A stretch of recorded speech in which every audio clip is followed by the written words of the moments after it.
Vocês vão ter que me aturar, quem já me ouviu de manhã, balança a cabeça assim para dar um refresh. E vamos embora no nosso estudo de Romanos. Os irmãos que não estão acompanhando com a gente, nós temos iniciado há 3 semanas o estudo em Romanos. E o nosso intuito, como igreja, não é analisar versículo por versículo, como às vezes a gente faz no estudo pela manhã, mas é trazer para a igreja os fundamentos, a base, os princípios da fé cristã. Porque nós sabemos que muitas pessoas, apesar de estarem há muito tempo frequentando uma igreja, pouco sabem sobre a sua fé. Não sabem discernir, não sabem explicar no que creem, não conhecem muitos versículos. Você pergunta alguma coisa sobre algum versículo, a pessoa não sabe versículo nenhum. E existe uma palavra em Oséias que fala que nós precisamos ter a palavra de Deus, senão a igreja se perde. E nós entendemos que muitos estão perdidos por não entenderem a profundidade do Evangelho, a obra da cruz. O que Deus quis em sua obra salvífica, a necessidade do homem da salvação. Então nós decidimos juntos estudar o livro de Romanos para que desde o início desse livro que é chamado o Evangelho de Paulo, a gente possa entender, compreender, guardar no coração, estudar. Por isso eu peço que você dedique seu tempo também durante a semana no estudo dessa epístola, para que se você tem as suas dúvidas, se você tem as suas questões, você traga para a gente, para que muitas vezes a sua questão, a sua dúvida é a questão de alguém que está junto com você, está do seu lado ali, e vocês não conversaram sobre isso. E a nossa ideia é que haja um esclarecimento vindo do Espírito Santo de Deus para os nossos corações. E dentro do nosso estudo, nós caminhamos até hoje pela manhã naquilo que eu posso chamar de uma má notícia. Porque Paulo, ele escreve aos Romanos dando uma péssima notícia. Ele se posiciona como se fosse um promotor dentro de um julgamento e ele declara sobre toda a humanidade uma sentença, um veredito. Vocês são culpados. Todos são culpados. Todos são pecadores. Primeiro ele se direciona para os judeus, para os gentios, no capítulo 1. Depois, no capítulo 2, ele se direciona para os judeus. E nós fizemos uma contextualização para nós. Primeiro ele se direciona para os irreligiosos. Depois ele se direciona para os religiosos, que pode ser eu, pode ser você. E fala, olha, não é o cumprimento de vários rituais, não é o comparecimento em 1 ou 2 reuniões, não é você participar de cerimônias religiosas que vai fazer de você alguém salvo. Muito pelo contrário. Se a sua vida não tiver coerência com aquilo que você fala, você vai envergonhar o Evangelho. Você vai envergonhar a Deus. É isso o contexto de Romanos 2. E hoje nós concluímos pela manhã a ideia de Paulo, que vai até o versículo 20 de Romanos 3, que fala o seguinte, olha, todos são pecadores. E diante desse cenário, diante desse panorama, os irmãos que estão acompanhando junto com a gente, a conclusão que a gente chega da depravação humana, da condição da humanidade, em Romanos 1, de 28 a 32, vendo que o que acontecia em Roma é o que acontece na nossa vida, na nossa cidade, na nossa sociedade hoje. A pergunta que eu tenho para fazer para nós é se todos nós somos pecadores. Se há uma sentença e há um veredito, como que a gente pode, então, ser aceito por Deus? Como que um Deus santo, que as nossas iniquidades fazem separação dele e de nós, segundo Isaías 59, 2, pode se relacionar conosco, sendo nós pecadores? Como nós podemos nos relacionar com Deus? E os próximos versículos, eles apontam uma resposta. Muitas religiões, inclusive alguns cristãos, entendem que a forma com que uma pessoa pode ficar bem com Deus é através das boas obras. Não é? A religião vai dizer para você que você precisa amarrar uma fitinha, que você tem que subir a escadaria de joelho, que você tem que fazer um trabalho ali na encruzilhada. A religião vai falar que você tem que dar não sei quanto por cento do seu salário, que você tem que participar da campanha, que você tem que participar de todos os cultos. E aí, se você cumprir todos esses requisitos, então você é salvo. Se você se vestir como um salvo, se você falar palavras que um salvo fala, que um evangélico fala, se você for cumprindo dentro das suas...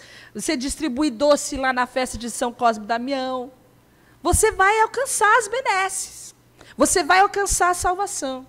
E em toda a religião, se prega que é o esforço do homem, é o movimento do homem em direção a Deus e o esforço do homem que vai fazer com que ele se relacione com Deus e ganhe de Deus o seu favor. Só que aí vem o Evangelho. Vem o Evangelho de Paulo aqui, vem a carta de Romanos, na contramão, no contrafluxo de tudo isso, e fala que o homem pecador, ele pode se relacionar com Deus independente das suas obras. Ele não precisa ser bonzinho. Ele não precisa cumprir todos os rituais e todos os cerimoniais, porque ele só vai ser salvo e ele só pode ser aceito por causa de Jesus. Porque Jesus decidiu encarnar e morrer, e na cruz pagar por todos os pecados que foram cometidos. Os pecadinhos e os grandes pecados. Os pecados que às vezes nos assolam. Os pecados que nós nos lembramos e nos envergonhamos. Os pecados dos outros que nós gostamos tanto de apontar. Ele morreu por todos os pecados, para que nós pudéssemos nos relacionar com Ele. E isso foi por pura graça. E o que nós chamamos de salvação, Paulo vai chamar, durante essa carta de Romanos, de justificação pela fé. Você já ouviu essa palavra? Justificação pela fé. O que quer dizer a justificação pela fé? É o ato pelo qual Deus declara que o pecador que crê é justo em Cristo por causa da obra da cruz. Difícil de entender? É o ato pelo qual Deus declara que quem crê, pecador que crê, porque todos pecaram, ele vai ser justo em Cristo por causa da obra da cruz. E nós entendemos que esses próximos versículos são o coração de toda a carta de Romanos. Esse entendimento da justificação pela fé vai fazer diferença na nossa vida pelo modo com que nós vamos nos relacionar com Deus. Porque depois da má notícia de que todos pecaram, de que judeus pecaram, de que gentios pecaram, que nós estamos determinantemente destituídos, separados da glória de Deus, nós chegamos a uma conclusão hoje pela manhã, juntos, estudando ainda o capítulo 3, que alguns dos sintomas do pecado é a depravação do nosso caráter.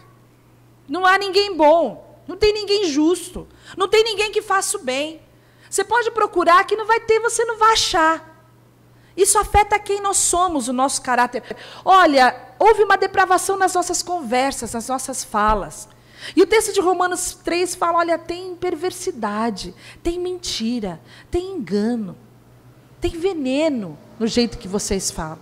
Mas isso não afeta só quem nós somos, ou também o que nós falamos, mas isso também afeta a nossa conduta, que é o que nós fazemos. De forma que toda a humanidade está desgraçadamente inútil para cumprir o propósito de Deus. E o propósito de Deus, o propósito para o qual nós fomos chamados, é de nós sermos uma família de pessoas que se assemelham a Jesus. Isso está em Romanos 8, 29. Ele nos predestinou para nós sermos santos. E a cada dia que passa, nós vamos nos tornando mais depravados, mais imorais, mais acostumados com o pecado, mais distantes do nosso referencial, que é Cristo. Menos amorosos, menos pacientes, menos compassivos, mais egoístas, mais ansiosos, mais deprimidos, mais iracundos.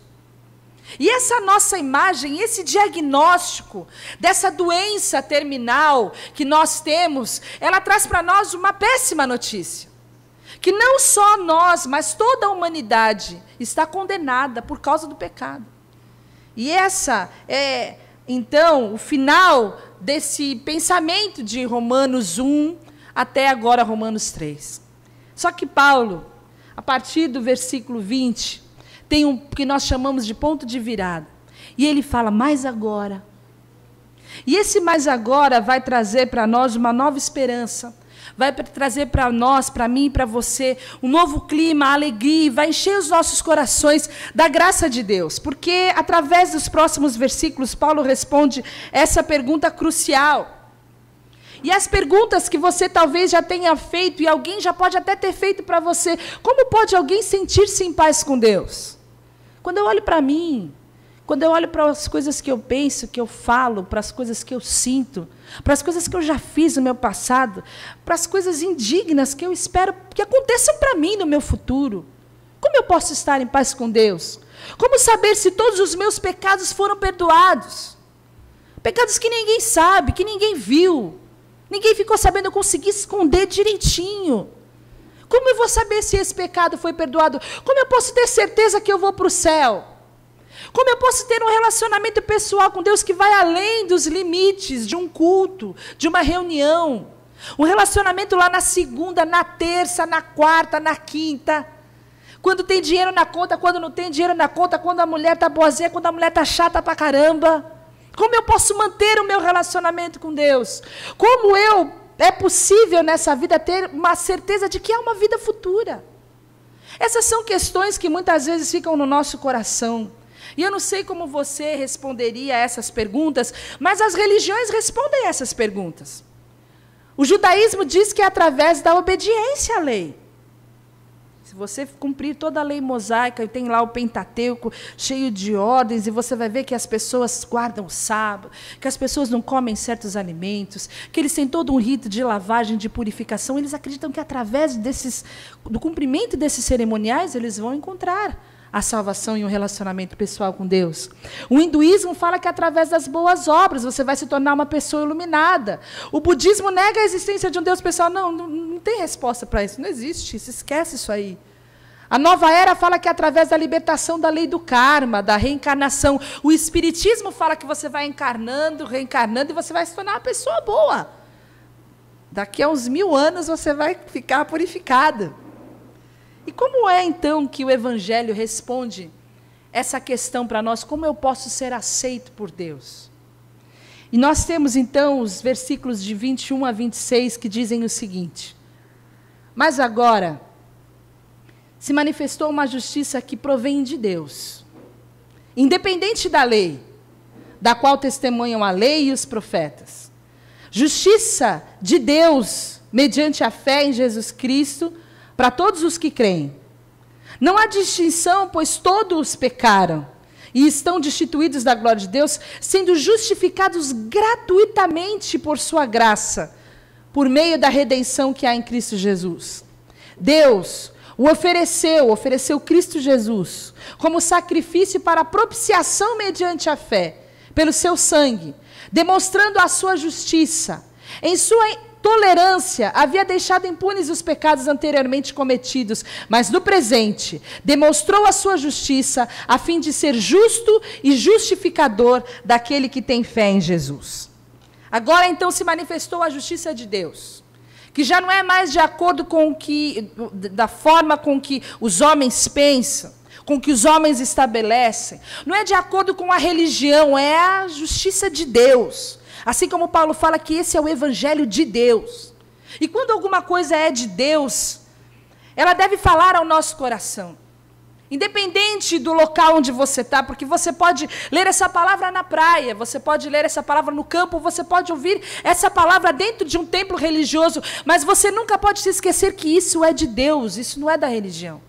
E o Evangelho escrito aqui, essa carta de Paulo, ele usa 3 figuras para explicar o que é a justificação pela fé, o que é a justiça de Deus. E da linguagem forense, dos tribunais e dos julgamentos, Paulo rouba uma palavra, que é a palavra justificação. Do mercado dos escravos, muito comum naquela época, ele pega mais uma palavra, para que aquelas pessoas pudessem entender o que ele está falando, que é a redenção. e dos sacrifícios do Antigo Testamento, para que aqueles judeus pudessem entender o que ele estava falando, ele pega mais uma palavra, que é a propiciação. E nós queremos entender o que essas 3 palavras querem dizer hoje, para que a gente possa ter uma maior compreensão do que é a justiça de Deus e como a justiça de Deus se opera em meu favor. Porque a gente lê o texto e fala justificação, redenção, propiciação, a nossa cabeça vai fazendo um nó. Mas a partir do momento que a gente entende o que Paulo estava querendo dizer, a gente pode ter uma visão do que o Evangelho trouxe de boa notícia para mim e para você. E a primeira palavra que Paulo fala é sobre a justificação. O que é a justificação? É o ato judicial declarando uma pessoa justa. É o veredito final. Quando alguém declara ao outro justo. Não é um processo. É um ato. Não há níveis de justificação. Não tem gente que vai ficando um pouco mais justificado e o outro ainda não. É um ato só pelo qual declara Deus todo aquele que crê justo. Ele iguala a todos. Todos passam a ser irrepreensíveis. Quem veio pela manhã lembra disso, que justo quer dizer irrepreensível diante de Deus e diante dos homens. Todos os pecadores, então, por um ato de Deus, são declarados irrepreensíveis, dignos, aptos, para entrar e viver na presença de Deus. E a justificação não vem de nós, ela vem de Deus. Porque ninguém pode se justificar diante de Deus. A palavra justo significa colocar na conta, creditar algo a alguém. Então Deus, que viu que a nossa conta, a minha conta e a sua conta estava no devedor, no vermelho. Ele pegou toda a nossa dívida e ele jogou para o crédito tremendo de um Jesus Cristo Santo. E ele pegou todo aquele crédito ilimitado, que é o crédito da divina graça de Cristo, e colocou na minha conta. E eu que estava lá no devedor, então, passo a ficar no positivo. E é um positivo eterno. São riquezas inimagináveis, espirituais, que agora eu tenho acesso. E eu não sou mais agora um devedor diante de Deus, mas agora eu tenho um crédito. E esse crédito foi declarado por Cristo Jesus. Agora presta atenção, você não se torna justo. Você é declarado justo, isso é muito diferente. Você vai se tornar justo pela santificação. Quando você vai deixando de ser quem você é e vai se tornando cada vez mais parecido com Jesus, irrepreensível igual a Jesus, aí você vai se tornando efetivamente mais justo. Mas nesse momento, mesmo sendo injusto, mesmo sendo impuros, mesmo nós sendo indignos, e você sabe do que nós estamos falando, Deus nos declara justos. Porque a justificação não depende do nosso caráter, a justificação não depende da nossa fala, a justificação não depende da nossa conduta, daquilo que a gente faz. A justificação depende apenas da fé. A minha dívida então é quitada, a minha dívida então é zerada, eu nunca mais, uma vez declarado justo por Deus, gravem isso, eu nunca mais serei declarado injusto. Porque Deus não é homem para mentir e nem filho de homem para se arrepender. Quando Deus declara alguém justo, essa justificação pela fé é eterna. Mas além da justificação tem uma outra palavra que veio lá do mercado dos escravos, que é a redenção, que significa também compra, resgate, libertação. É o ato de comprar um escravo, tirá-lo do mercado, e aquele sujeito ali não está mais à venda. Aquele sujeito agora não vai mais ter negócio. Ele não pode mais ser escravo, ninguém pode levar, agora ele é liberto. E foi isso que Deus fez comigo e com você. Quando nós éramos escravos do pecado, como nós vimos pela manhã, nós que estávamos num cativeiro, fazendo as nossas vontades, fazendo a vontade do diabo, debaixo do curso desse mundo, segundo Efésios 2, Deus veio e nos libertou. E Ele nos deu a liberdade de nós sairmos daquele império, daquele reino, daquele governo das trevas, para fazermos parte do seu reino de luz. E essa redenção é de graça para nós. Mas para Ele não foi de graça. Ele pagou um preço muito alto para comprar eu e você. Vocês entendem isso? Houve um preço para a nossa liberdade. Nós que éramos escravizados pelo pecado, recebemos o preço de sangue e agora nós somos libertos. E tem mais uma palavra que ele traz aqui, talvez mais difícil para você, que é a propiciação, que vem de apaziguar a ira, de aplacar a ira de Deus. E essa é a satisfação de toda a santidade e a justiça de Deus. E como resultado, a gente tem o perdão dos pecados e a restauração do pecador à comunhão com Deus. Essa propiciação, ela acontecia no Antigo Testamento, era muito comum no Antigo Testamento, e era feita através dos sacrifícios. Todo o sacrifício que era feito, todo o sangue que era derramado, trazia naquele momento, lá no Santo dos Santos, através daquele sumo sacerdote que chegava até lá e entregava e expiava os pecados de todo o povo, trazia o perdão e a possibilidade de um relacionamento com Deus. Mas há especificamente um sacrifício que exemplifica isso muito bem, e está lá em Levítico 16, você pode ler depois, que aqui no dia da expiação, que era uma celebração judaica, o sacerdote separava 2 bodes. 2 bodes. Um bode ia ser imolado.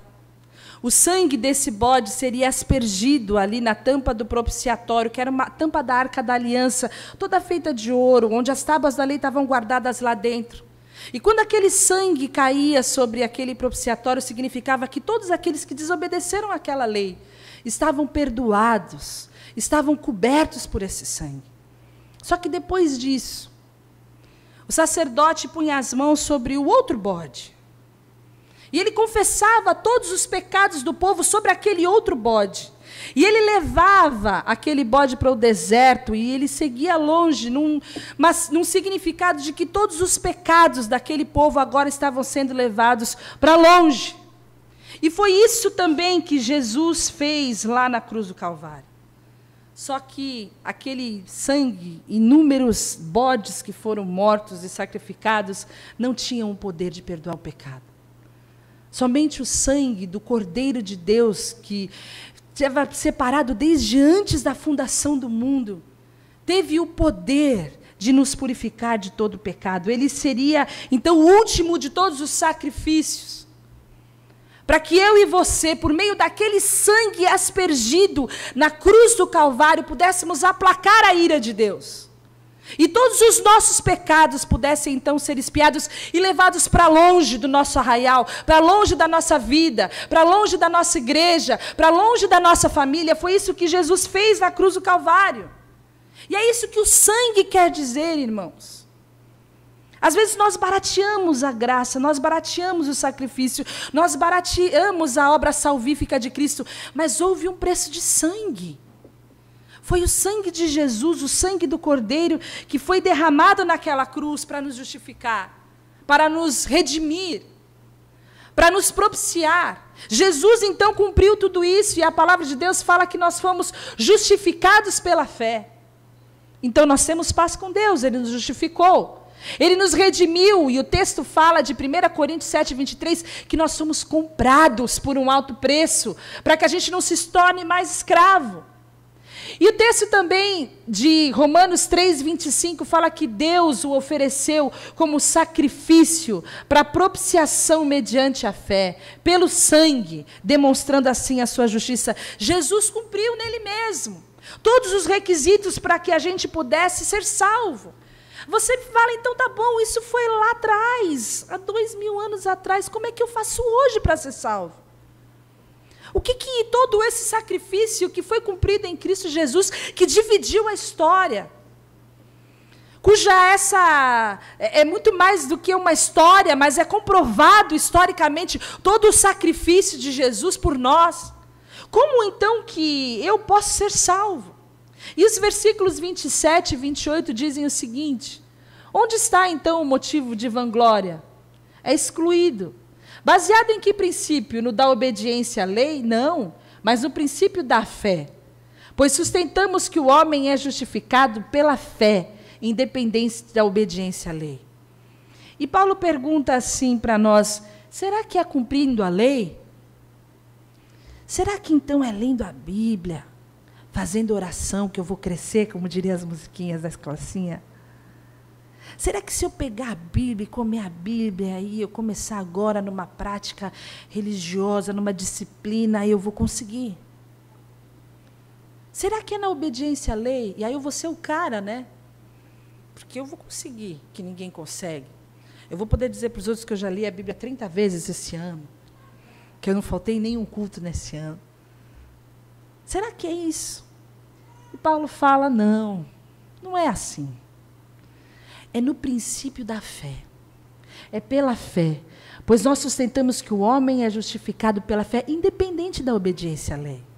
O que justifica, o que salva, o que liberta, o que redime, o que declara justo o injusto, o que declara justo o pecador, o que declara justo o imoral, o que declara justo o adúltero, o que declara justo o idólatra, o que declara justo o malvado. Não é a prática das boas obras.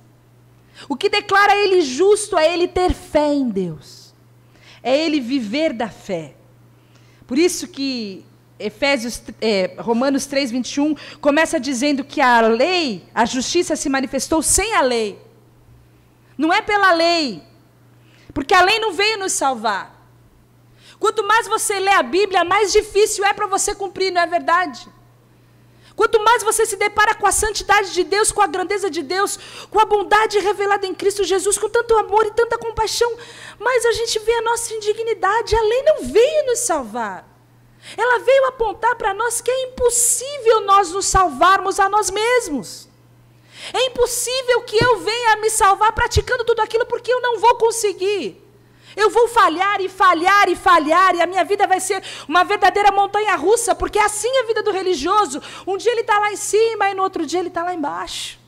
Porque ele depende dele mesmo. Ele resolveu seguir e servir a Deus a partir da sua própria justificação.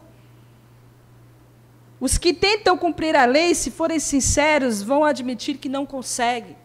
A religião vem e diz para você que se você obedecer, você vai ser aceito. Se você consertar a sua vida, se você se emendar, aí Deus vai te aceitar. Os religiosos vão vivendo como eles querem. Nem querem ser aceitos. Mas o Evangelho de Jesus fala que porque nós somos aceitos, da maneira com que a gente chega, é que nós partimos para viver uma vida de santidade e de obediência. Porque nós fomos escolhidos por Deus para vivermos em boas obras. A religião faz com que você queira pagar pela sua salvação de alguma maneira. Você tem que praticar alguma maneira, você tem que conseguir o perdão divino de alguma maneira, mas a graça de Deus nos aceita do jeito que nós somos. E aí Jesus Cristo, ele vem, e o texto fala que nisso consiste o amor, não em que nós tenhamos amado a Deus. Não sou eu que vou até Deus, não sou eu que faço esse movimento, mas em que Ele nos amou e enviou o seu Filho como propiciação, como sacrifício pelos nossos pecados. Então, se não é pela lei, como eu posso ser salva? Eu que estou doente, eu que estou em fase terminal, eu que já tenho em mim a condenação do pecado, de totalmente separada da glória de Deus, uma depravação moral, uma depravação mental, uma depravação nos meus sentimentos, uma depravação nas minhas emoções, nas minhas ideias, nos meus objetivos. Eu que vivo numa humanidade, numa sociedade corrompida pelo pecado, como eu posso ser salva e curada do pecado? E o texto fala no versículo 21, que agora se manifestou uma justiça que vem de Deus, que é independente da lei, é independente da religião. Ela vem de Deus, e essa justiça é mediante a fé em Cristo Jesus para todos os que creem.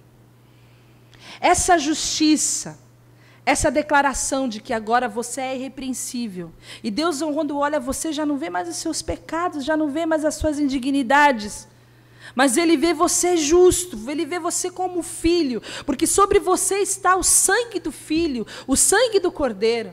Isso nós conseguimos através da fé, por meio da fé.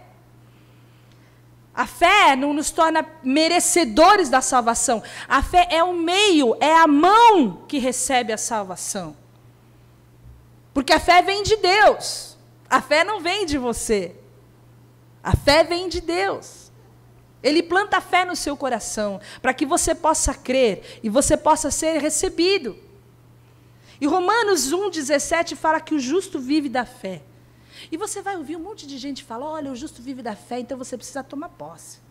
Tomar posse, e você vai ter um carro novo. O justo vive da fé, então você vai ser promovido. O justo vive da fé, então você vai receber um varão de Deus. Você vai ter um casamento abençoado. O justo vive da fé, e as pessoas às vezes usam essa palavra, mas a verdade, essa fé não é para a gente conquistar coisas materiais. Não é fé para você ser curado. Não é a fé para você dar tudo certo na sua vida. O que a palavra fala que é fé? Nós falamos isso já há 2 semanas. A fé é a certeza de que vamos receber as coisas que esperamos e a prova de que existem coisas que nós não podemos ver. É isso que é fé. O firme fundamento, não é? Aqui é na linguagem de hoje. É a certeza de que vamos receber as coisas que esperamos. E eu pergunto para você, o que nós esperamos? O que nós esperamos em Deus? Nós esperamos a redenção, irmãos. Nós esperamos um momento em que nós vamos nos ver livres do corpo dessa morte, como falamos de manhã. Quando nós vamos nos ver livres de todas as limitações que o nosso corpo e os apetites e as paixões do nosso corpo pedem. Um dia em que nós seremos glorificados, um dia em que nós seremos semelhantes a Jesus, é isso que nós esperamos. E nós temos certeza de que nós vamos receber isso um dia. Que aquele que nos chamou, ele também nos justificou, e ele também vai nos glorificar. A obra é toda dele. Essa é a certeza que nós temos. E de que mais? Esse é o que nós esperamos. E que mais nós podemos ter uma prova? Qual é a outra certeza que nós temos das coisas que nós não podemos ver?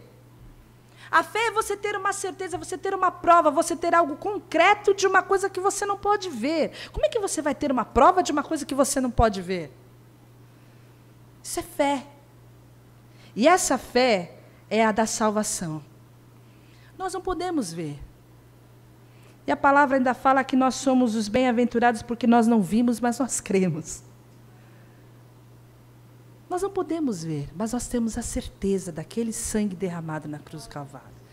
Nós não podemos ver, mas nós temos certeza que nós somos aceitos por Jesus. Nós não podemos ver, mas nós sabemos que aquele sangue nos perdoa de todos os pecados, de toda a injustiça. Nós não podemos ver, mas nós sabemos que Ele é o Cordeiro de Deus que tira o pecado do mundo. E o justo vive nessa fé, irmãos. Entre a redenção e a salvação. Nós vivemos nós temos sido salvos, escolhidos e chamados, e nós sermos inteiramente redimidos e glorificados por Jesus. Essa é a nossa vida, é por isso que a gente vive, essa é a fé pelo qual nós devemos viver e morrer. Essa é a fé. É através dessa fé que eu sou salva, é através dessa convicção. Que Cristo morreu, mas Ele ressuscitou, e Ele foi para o céu e está preparando o lugar, e um dia Ele vai buscar a igreja de Jesus. Essa é a certeza, irmãos. Se você tem que ter alguma certeza nessa vida, é dessa. É disso. Essa é a fé, que faz com que você seja uma pessoa justificada diante de Deus, porque você creu no sacrifício do Filho. Essa é a fé. E essa fé, essa salvação, essa justificação, o texto fala que é para todos os que creem. Para todos. Para todos. Para todo aquele que crê, todos são justificados. Então Jesus se torna, o que esse texto diz, uma coisa linda, Jesus se torna o justo e o justificador. E você que está acompanhando, nós já estamos terminando. No presente, demonstrou a sua justiça, a fim de ser o justo e o justificador daquele que tem fé em Jesus. De que maneira ele se tornou o justo e o justificador? Lá na cruz. Lá na cruz ele se tornou o justo. Lá na cruz é que a justiça de Deus foi satisfeita. Porque Deus, sendo justo, não podia se relacionar conosco, pecadores. E determinou lá atrás que sem derramamento de sangue não haveria remissão dos pecados. toda a humanidade então estaria destinada à morte.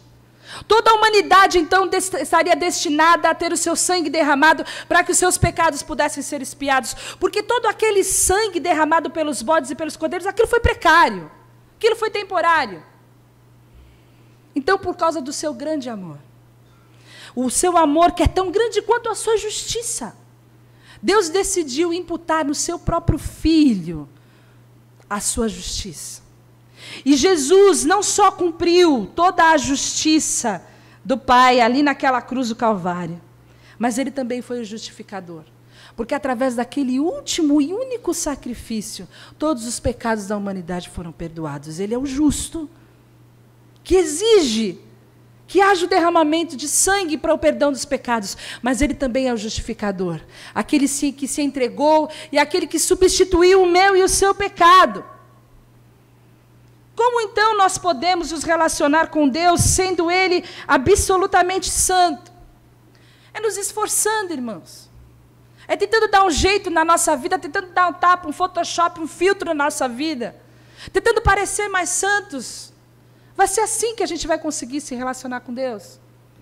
O texto fala que nós somos justificados gratuitamente por sua graça, por meio da redenção que há em Cristo Jesus. Gratuitamente aqui quer dizer sem motivo, sem exigir nada, sem você precisar pagar nada. Nós somos justificados gratuitamente. O modo com que Deus decidiu se relacionar conosco é através de graça e misericórdia. Em sua misericórdia, Ele não dá para mim e para você aquilo que a gente merece receber, e nós merecíamos a cruz. Mas em sua graça, Ele nos dá aquilo que nós não éramos dignos de receber, que foi o perdão de todos os nossos pecados. Nós não fizemos nada para merecer. Não há nada que a gente possa fazer para merecer. A grande notícia é que, embora nós sejamos pecadores, embora nós sejamos indignos, embora a gente não tenha crédito, nossa conta com Jesus está no vermelho. Ele vem, por sua graça, nos dá gratuitamente a salvação. E acredita em nós toda a santidade do Filho. Acredita em nós toda a idoneidade do Filho. Toda a bondade do Filho. E eu tenho um vídeo para passar para vocês, eu não sei, alguns já devem ter visto, que fala sobre isso. Eu quero pedir só 2 minutos da sua atenção de novo. É um vídeo bem curtinho.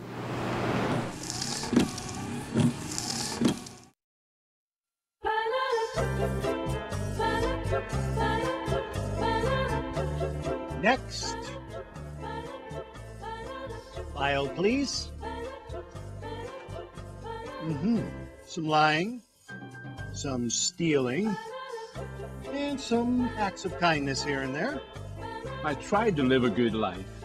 Well, let's see how good.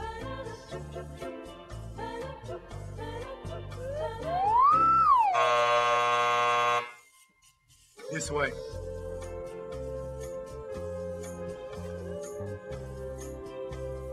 Next.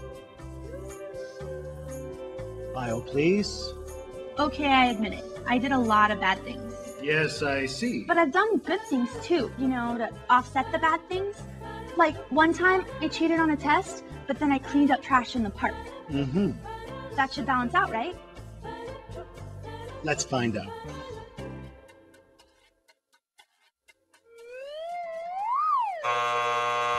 This way. That should have balanced out, right? It should have balanced out. Next. File, please. Impressive. Oh yeah, I devoted my entire life to make this world a better place. I dug wells in Africa, I donated blood every month, and I ran an orphanage in India. I mean, I just wish I could have done more. And is this your subscription? I only read the articles.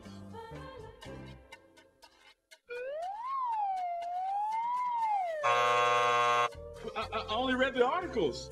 I only read the articles. Next. My mom goes to church.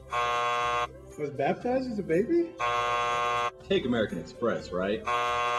Next. File, please. Whoa. Somebody's been busy. Well, let's get this over with.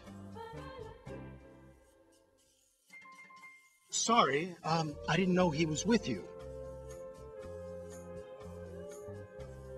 Okay, step on the scale. Not you.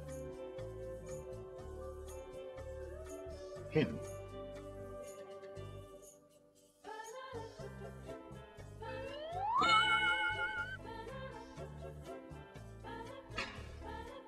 Hey, wait a minute. That is totally not fair. That's why it's called grace.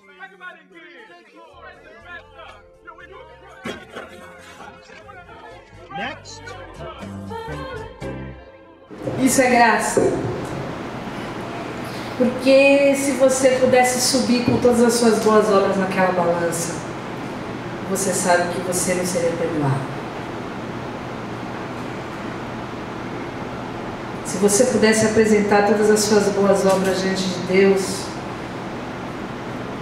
elas não compensariam todo o mal, toda a corrupção que há no nosso coração.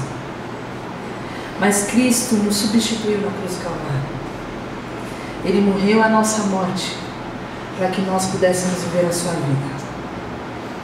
Ele pagou pelos nossos pecados para que nós pudéssemos receber a sua bondade, para que nós pudéssemos receber a sua imagem. Isso é a justificação pela fé.